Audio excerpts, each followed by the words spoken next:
আজকে 30শে মে শহীদ রাষ্ট্রপতি জিয়াউর রহমানের জীবন আছে, তার সম্পর্কে একটু উনি আহ্বায়ক ছিলেন এবং আমরা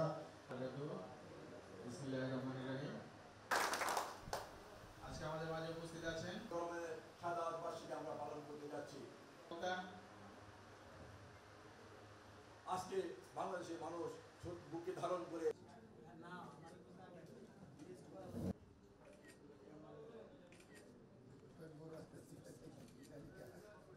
বাংলাদেশের কিছু কুচক্রী মহল এবং বিদেশি চক্রান্তকারীরা ঐক্যবদ্ধ হয়ে আজকে দেশের বিরুদ্ধে আজকে চক্রান্ত করছে, ষড়যন্ত্র করছে। আমরা বলতে চাই, আমরা বাংলাদেশের প্রতিটি মানুষ, প্রতিটি ছাত্র সমাজ, যুব সমাজ, শ্রমিক সমাজ আজকে তারেক রহমানের নেতৃত্বে আমরা ঐক্যবদ্ধ। দেশে গণতন্ত্র প্রতিষ্ঠার জন্য, দেশের স্বাধীনতা সার্বভৌমত্বকে অক্ষুণ্ণ রাখার জন্য আমরা তারেক রহমানের নেতৃত্বে শহীদ রাষ্ট্রপতি জিয়াউর রহমানের আদর্শকে বাস্তবায়ন করার জন্য আমরা প্রস্তুত আছি।